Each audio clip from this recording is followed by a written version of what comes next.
Vamos lá, gente. Então é isso. Eu sou formado em teologia e tenho um podcast de Bíblia e teologia desde 2011, que é o BTcast. E a gente está nessa tarefa, né? Hoje à tarde. Quem estava na minha palestra hoje à tarde? Olha, 2 pessoas. Foi um sucesso a palestra. Mas eu falei, né, um pouco sobre o meu trabalho na internet e como é isso. E por que hoje, por exemplo, eu continuo fazendo o meu trabalho de podcast na internet, né? E o motivo pelo qual eu continuo na internet falando de Bíblia e teologia é por causa dos testemunhos e da edificação que ele gera. Porque, às vezes, em termos monetários, eu estou pagando para fazer podcast hoje em dia. Entende? Então, hoje o podcast ele me dá mais gasto do que lucro, né? Então, mas continuo justamente porque acredito na importância de uma boa teologia sendo propagada e difundida na internet, tá bom? E por acreditar nisso é que continuo fazendo o trabalho que faço, né? Escrevo os livros que escrevo. O Deus que Destrói Sonhos, alguém já leu? Levanta a mão. Esse aí, 3 pessoas, 4, 5. E Como Se Tornar um Cristão Inútil, alguém já leu? Aí tem. Terminou? Terminou 4, comprou hoje. E tem um cara que já leu ali, ó, Como Se Tornar um Cristão Fã. Esse é leitor. O resto é Nutella. O cara ali... Mentira. Obrigado a todo mundo aí, gente. Tá? Mas não, você também terminou de ler 4, você falou, né? Tá certo, fãzão. Não é que eu sou vesgo, eu estava olhando para ela, mas essa parte não traduz. Poupa eles essa coisa ridícula. Enfim, mas é a dificuldade. Gente, vamos lá. A importância... Eu posso ficar sentado ou vocês se sentem desrespeitados se eu ficar sentado? Eu estou realmente cansado, tá, gente? Mas então eu vou ficar sentado aqui. Tá tudo bem? O pessoal lá atrás está me enxergando bem? Legal. Vamos lá. A importância da teologia para a ficção cristã. Gente, é meio óbvio, inclusive, como muita coisa que eu falo. Eu costumo dizer que eu sou um arauto do óbvio. Porque a gente carece do óbvio, muitas vezes, né? As pessoas patinam no óbvio. E elas, às vezes, não sabem o óbvio. Então, quando eu propus para a Sara falar sobre a importância da teologia na ficção cristã, é porque esse é o trabalho que eu tenho feito desde 2011. Não exatamente na ficção cristã, mas é porque eu vejo a falta de teologia nas músicas, nas pregações, e como isso acaba afetando aquele que trabalha com a produção de conteúdo na internet e, consequentemente, aquele que acaba escrevendo também as suas obras de ficção, fantasia, romance, enfim, escreve livros e quer contar uma história e ele tem uma péssima teologia. Porque quando você se propõe só para eu saber, quem aqui que está no auditório que é escritor ou está escrevendo, seja independente, com uma editora, levanta a mão. Temos, eu esperava até mais pessoas. Eu achei que, né? Mas, enfim, legal. Os demais são leitores e tal, né? Então, assim, gente, uma coisa que nós precisamos nos dar conta, eu acredito que a maioria de vocês sabe isso, mas sabe fazer a gente pensar, é que não existe neutralidade numa peça cultural. Entende? Eu não estou dizendo que tudo é do demônio, entende? Temos que tomar cuidado, porque ali, olha, tem o voodoo, e tem aquilo lá, e não podemos assistir. Não é isso que eu estou dizendo. Só que também é inocente eu achar que um filme, um livro, uma música, de alguma forma não nos educam. Entende? Ou seja, tudo que nós consumimos de entretenimento, de alguma forma molda o nosso jeito de pensar e viver, sem que a gente perceba. Ou às vezes a gente até percebe e se deixa levar mesmo. Quantas vezes você ouviu uma música e ela falou com você, e às vezes uma música cristã que te edificou, mas às vezes uma outra música que de repente falou um negócio que você está vivendo, entende? E era da Marília Mendonça. Eu sinto que você esteja sofrendo por amor. Mas era isso, né? Você ouviu aquilo e a pessoa colocou numa música, numa cena de filme, algo que comunicou com você, entende? Então, por exemplo, eu não quero falar o nome para vocês não saberem o que eu passei, mas tem uma série que eu assisti e o último episódio da série eu estava em prantos, porque, meu irmão, rapaz, o que os protagonistas dessa série passaram é algo que eu passei, entende? E eu não vou falar sério, mas é Lost, mentira, não é Lost. Não é, mentira, não é Lost. Mas eu digo assim, mano, e como aquela peça cultural falou comigo, como aquela peça cultural, ela dialogou com a minha vida, entende? E de alguma forma até moldou um pouco o meu pensamento. E aí, se a gente traz isso agora para a ficção cristã, para quem escreve ficção cristã, mas aqui vale para quem compõe uma música, para quem escreve poema, para você que se manifesta, então, já que nós temos mais pessoas que não escrevem do que pessoas que escrevem, você que se manifesta nas redes sociais. De alguma forma, vou tentar abrir a palestra um pouco mais. É fundamental que a gente tenha um bom conteúdo bíblico-teológico, justamente para não propagar, para não perpetuar teologias e formas de se ler a Bíblia errada. E ler a Bíblia de forma errada pode ser muito pernicioso, pode ser muito danoso. Por exemplo, estou com meu amigo Igor Sabino aqui, que trabalha com toda a relação dos cristãos com Israel. Uma leitura bíblica equivocada ou uma leitura bíblica enviesada, ela pode fazer muito mal para um povo inteiro, para um povo inteiro. Então, isso é um exemplo, Nós temos vários outros.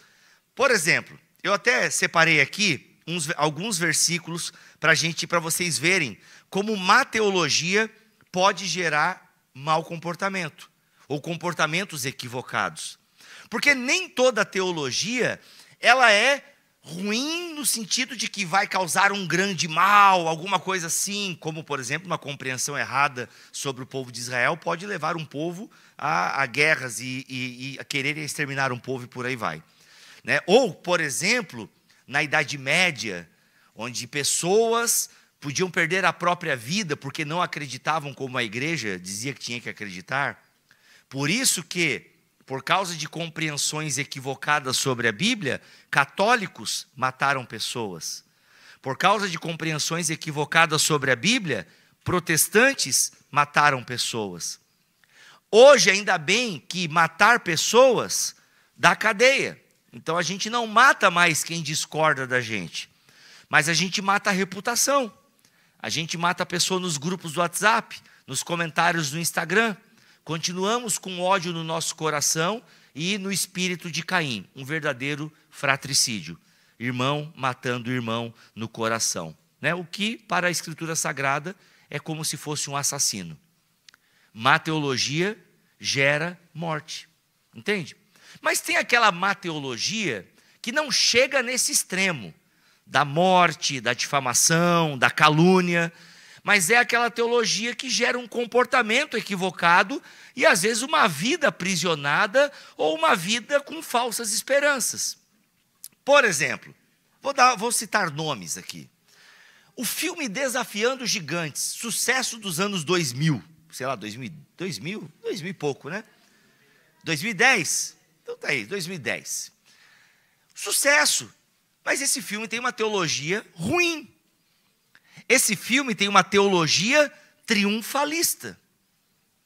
Ou seja, uma teologia que diz que basta você acreditar que tudo dará certo na sua vida.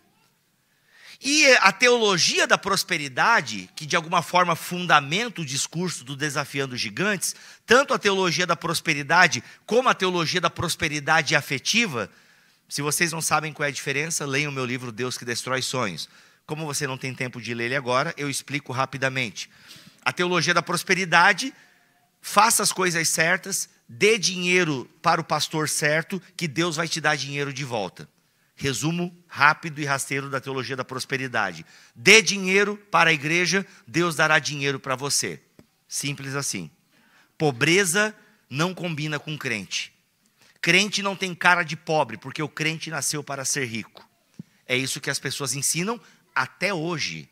A teologia da prosperidade continua muito viva, porque você vai reinar agora em vida.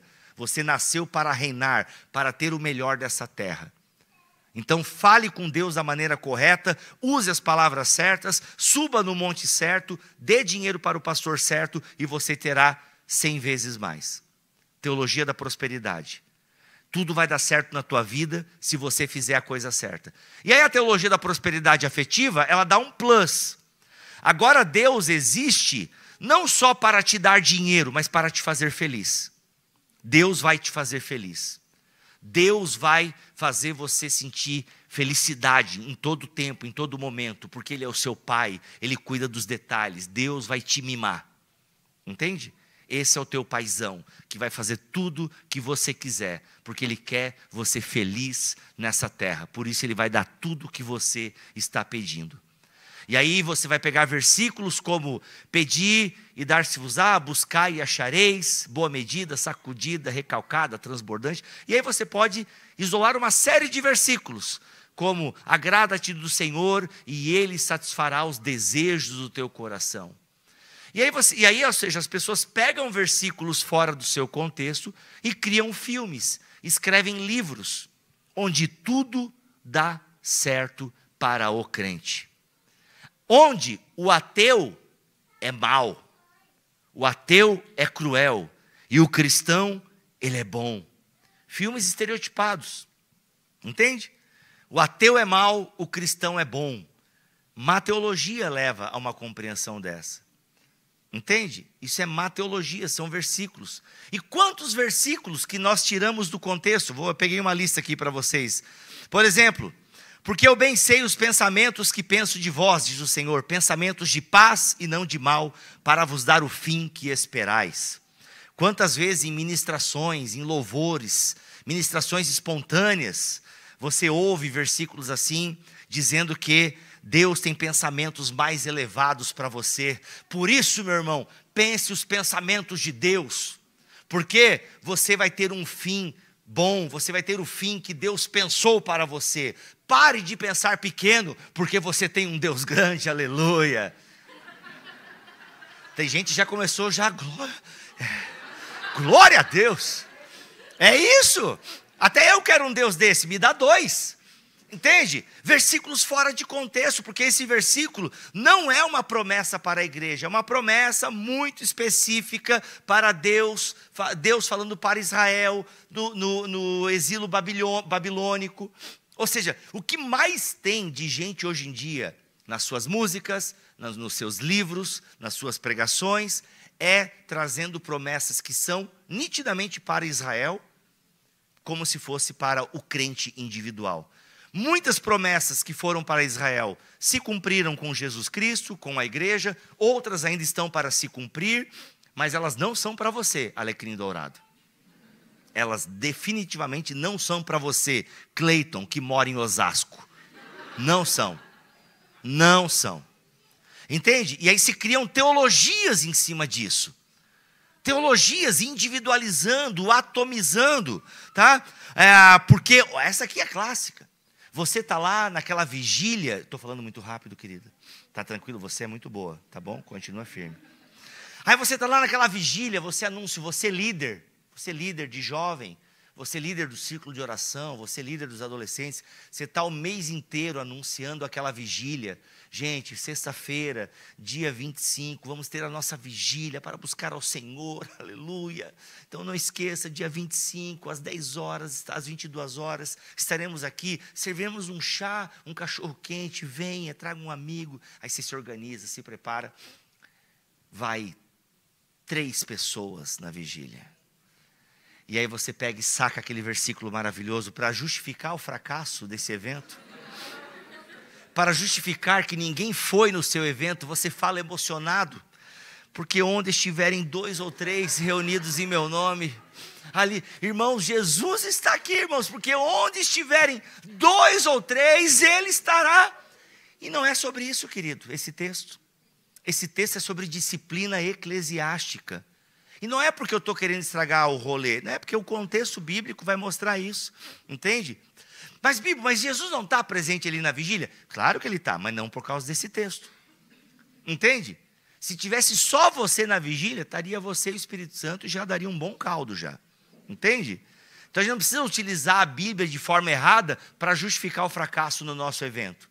Não, irmão, o pessoal não veio mesmo porque não quer nada com Jesus, mas nós queremos, bora lá orar. Entendeu? É isso, aí já tem um orgulho ali porque vocês vieram, já pede perdão por serem orgulhosos, e está tudo certo, entende? Então percebam, E aí, o que eu quero dizer? Aí a pessoa entende esses versículos de forma errada. Aí ela vai escrever uma ficção, uma música, uma pregação, um roteiro de cinema, e ela coloca esse tipo de coisa. E essas coisinhas vão moldando a audiência. Porque, galera, quando você prepara uma pregação, um estudo bíblico no seu grupo pequeno, né? Alguém aqui de igreja que tem grupo pequeno, grupo de discipulado, grupo de relacionamento, célula, enfim, vocês se reúnem na casa de alguém para comer e falar, e ter um... Vocês ler a Bíblia, falar dos irmãos, né? Então, quando você é líder de uma célula, vou usar célula que é o nome mais genérico, tá? Ou PG, GP, enfim. Quando você é líder de um grupo pequeno, cara, você está ali, você está preparando, você recebe um script, geralmente da própria igreja e tal. Mas, mano, você está ali, você vai comunicar para 5, 10 pessoas, 15, não sei quantas pessoas tem na sua célula, no seu GP. Mas, mano, aquelas pessoas, elas estão ali esperando a palavra de Deus de você. Entende? Quando um autor cristão, ele escreve um livro, ele compõe uma música, as pessoas estão ouvindo aquilo, esperando por palavra de Deus. E, infelizmente, a maioria das pessoas não tem bons filtros. Ela não tem filtros, ela não tem... Deveria ter. A culpa é dela, em última análise. E não da pessoa que está ali escrevendo errado a música, a pregação, ou o filme, ou o livro. É dever do receptor, do leitor, do ouvinte, do leitor, sabe?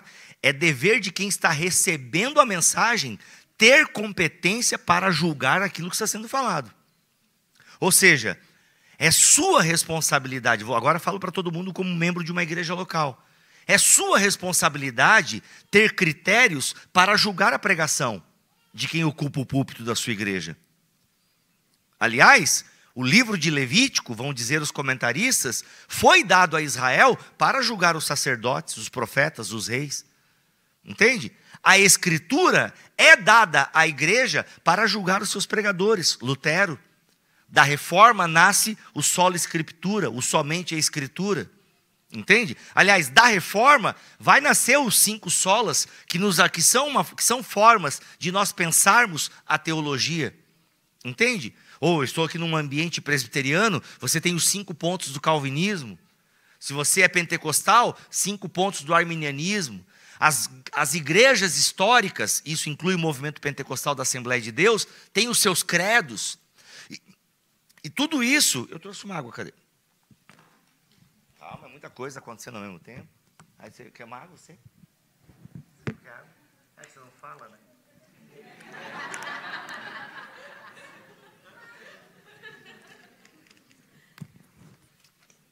Desculpa, tá? É que eu não tomei remédio hoje. E aí o que acontece? O que eu estava falando? Eu gosto de uma plateia assim que está prestando atenção. Então, é porque tem tanta gente bocejando que eu estou achando que está muito chato. Mas é que é cansativo, é final do dia, né? Eu entendi, beleza. Eu vou bocejar também com vocês. Mentira. Ou seja, as igrejas históricas, né? Ou seja, elas possuem os seus credos justamente para balizar a sua crença, para nos ajudar a entender a Bíblia, a ler a Bíblia. Então, tudo isso é muito importante. Então, é dever do receptor, é dever do leitor, do ouvinte, ele ter condições de julgar aquilo que está sendo falado. Mas voltando para o exemplo que eu estava dando e que eu queria falar, a maioria das pessoas não tem filtro para julgar as coisas.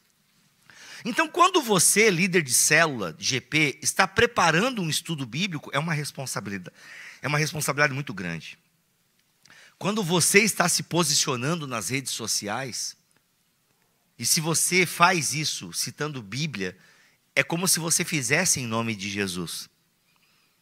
E se você faz o seu posicionamento, a sua manifestação em nome de Jesus, como é que o pessoal está vendo Jesus por aí? Por isso boa teologia é importante. Porque má teologia não só compromete o seu comportamento, compromete o seu testemunho. Muito importante. E olha a responsabilidade de quem produz algum conteúdo, seja um estudo bíblico, seja uma manifestação nas redes sociais, seja livro, música ou qualquer outra manifestação artística. A pessoa está recebendo aquilo ali como palavra de Deus. A pessoa está recebendo aquilo ali como Deus falando com ela. E, gente, eu vou dizer para vocês, o que mais tem é isso. Pessoas em igrejas, em movimentos, que recebem o conteúdo vindo da liderança, sem filtro algum. E é por isso que a gente tem um movimento evangélico multifacetado, esquisito em boa parte dos movimentos, onde não se tem Bíblia, o que se tem é achismos, versículos isolados. Galera, eu sou do movimento pentecostal desde 99. Ou seja, quando eu cheguei no movimento pentecostal, já tinha muita água, né, passando embaixo dessa ponte. Mas eu acompanhei várias coisas do movimento pentecostal, grandes pregadores, os seus bordões, né, jargões e tal. E sabe o que me impressiona? É que eu começo a olhar esses pregadores aí, que a gente vê no Instagram, os profetas que nós temos hoje. Cara, é impressionante como eles estão reproduzindo a mesma ladainha que eu ouvia nos anos 2000. Inclusive, teve um cara que teve muita paciência e muito tempo livre. Eu agradeço as pessoas desocupadas. Elas geram memes incríveis para nós. Essas pessoas deviam ser... A gente devia fazer uma vaquinha para as pessoas que criam memes. Que os memes nos salvam. Os memes, eles nos livram da depressão. Viva os memes. E esse camarada, ele teve a paciência de pegar várias falas daquele profeta mirim, Miguel. Profeta Miguel... Anjo Miguel? Não, como é que é o nome do menino? É Miguel, não é? O menino lá do The King The Power, né? Cara, o King The Power não é dele. É anterior a ele. Várias falas dele cópias de pregadores pentecostais antigos. E aqui eu quero abrir um parênteses, tá, gente? Galera, o movimento pentecostal não é isso. Não julgue o movimento pentecostal pelas esquisitices que você vê na internet. É desonestidade intelectual rebaixar o pentecostalismo a maluquices que você vê na internet, tá? Eu aprendi a amar a Bíblia e a teologia na Assembleia de Deus, tá? Escola dominical, eu tinha Bíblia todo domingo pela manhã na escola dominical, revista séria, tá? Revista séria, desde a década de 30, a CPAD, Mensageiro da Paz. Tá? Ah, mas e essas loucuras que acontecem? O movimento pentecostal sempre criticou. Você já tem textos de Gunnar Wingren, fundador da Assembleia de Deus, criticando esse mover aí, essa coisa espalhafatosa, gente pulando, girando sem sentido. Tá? Então é muita desonestidade julgar o movimento pelas coisas que se vê por aí, ou até mesmo pela teologia popular. Tá? Pela teologia popular. Qualquer movimento. Você não pode julgar pela manifestação de um grupo. Tem que ter um olhar um pouco maior, tá bom? Inclusive, isso envolve a questão de fazer corretamente teologia. E aí você vai lá escrever um romance, ou você vai escrever um roteiro de novela para a Globo, onde você só pega o estereótipo do crente. Vou dizer para vocês o que está acontecendo. É inegável que nós temos um movimento dos evangélicos com a política. Principalmente desde 2018. Agora, você dizer que o evangélico brasileiro é alguém de extrema direita que vota no candidato tal, não é honesto. Pode ser que seja muita gente. Pode ser que seja uma boa amostragem. Mas você reduzir o movimento evangélico a essa expressão, não é honesto. Entende? Percebam como é importante termos boa teologia? E fazer boa teologia significa ser honesto e olhar o movimento a partir dos seus escritos, a partir dos seus principais expositores, ter um olhar mais amplo e, principalmente, não ter pressa de julgar. Tá? Uma boa teologia, ela me traz o quê? Mansidão, ela me traz perdão, paciência, longanimidade. Teologia se faz de joelhos. Mas voltando para o assunto principal, percebam, boa teologia compromete o seu comportamento e o comportamento de outras pessoas. Porque as pessoas estão procurando palavra de Deus em você. Inclusive, esse desejo das pessoas de procurarem palavra de Deus em você é o que a Bíblia recomenda para os crentes. Paulo, quando escreve aos Colossenses, no capítulo 3, no versículo 16, ele fala: habite ricamente a palavra de Deus em vocês, para que vocês possam o quê? Se aconselhar mutuamente. Então é esperado que tenha boa teologia em vocês. Bibo, mas a Bíblia fala a palavra de Deus. Sim, gente, mas nós não temos como nos aproximar da Bíblia sem teologia. É inevitável, galera. É inevitável. Inevitável. Todo mundo que se aproxima da Bíblia se aproxima com uma teologia. Entende? É isso, a interpretação bíblica passa pela sua história. A interpretação bíblica passa por onde você nasceu, até pela cor da sua pele. Isso é inevitável. Entende? Isso é inevitável. Então, você precisa se aproximar da Bíblia com boa teologia. Porque se você também só se aproxima com a cor da sua pele, também se você se aproxima só com a sua ideologia política, se você se aproxima só com a sua preferência histórica, também vai dar ruim. A palavra de Deus também vai se perder aí. Então você precisa se aproximar o quê? Com uma boa teologia, que considera a sua história, que considera a sua tradição, que considera a história da igreja.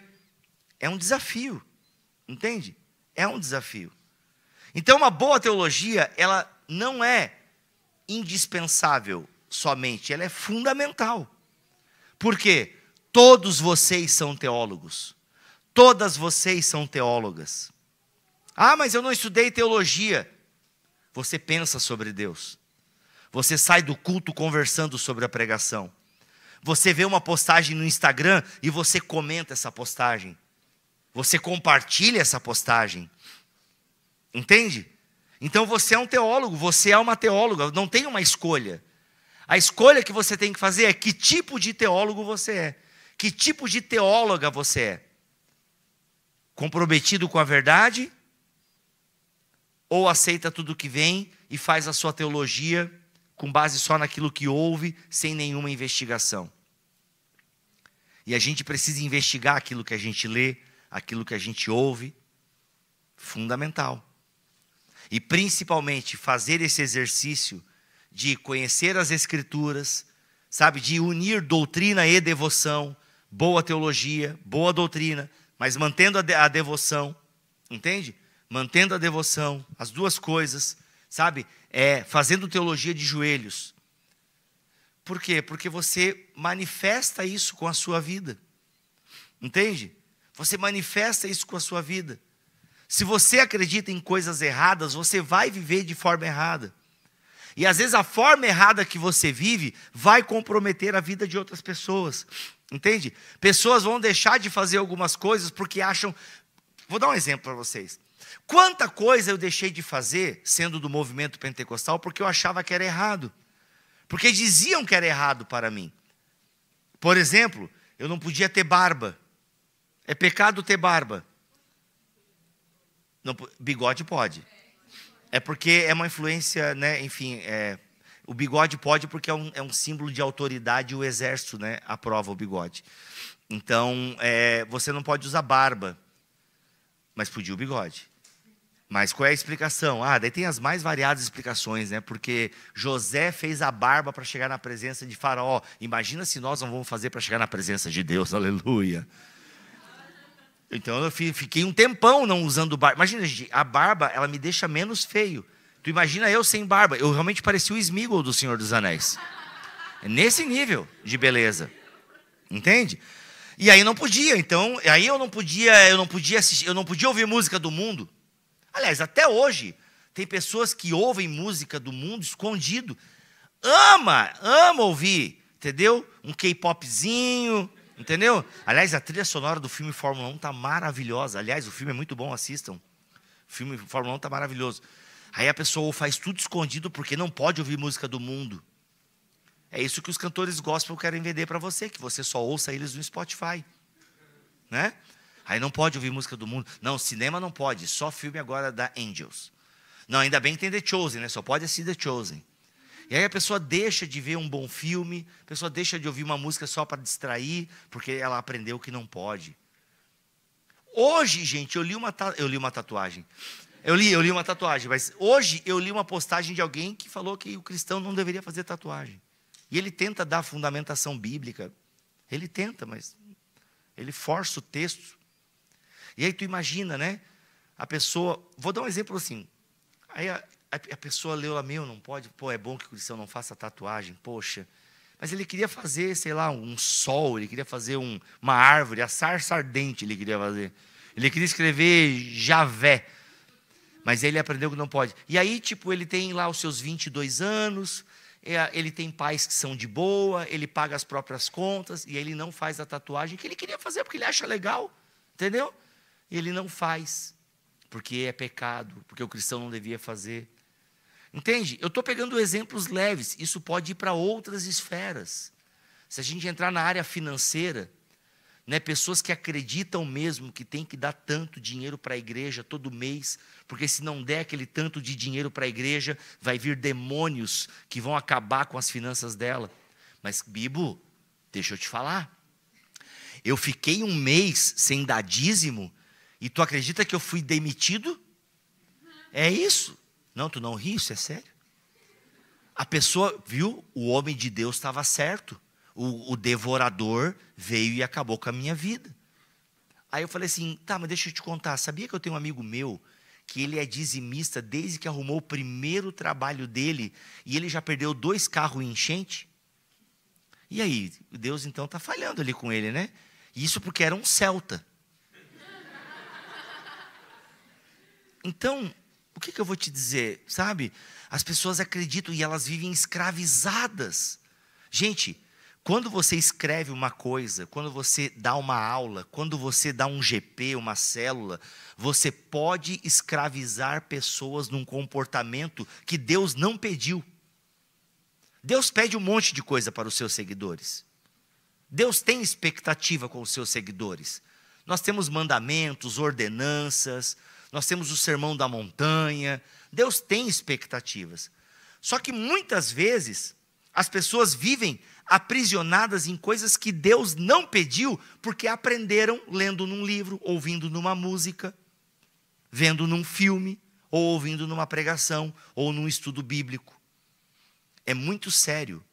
A religião tem um poder incrível e às vezes assustador sobre as pessoas. Assustador. A religião tem um poder incrível de libertar pessoas, transformar vidas.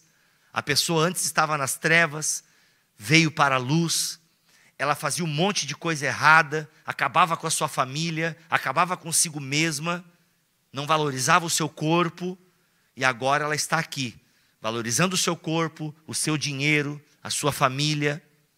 Entende?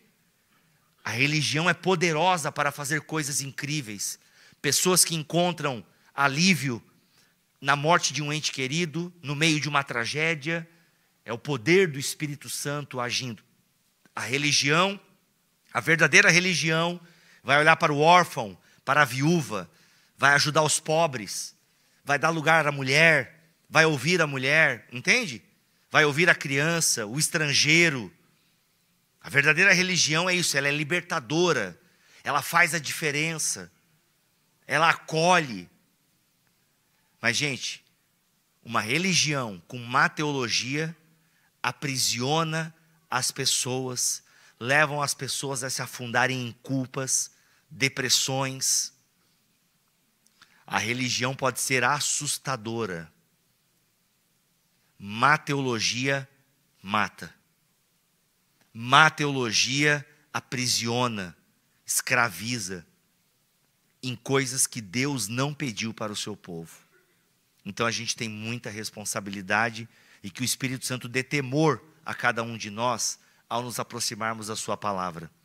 Porque ela é poderosa, mas ela pode ser uma arma ou ela pode ser um remédio. Ela é uma espada.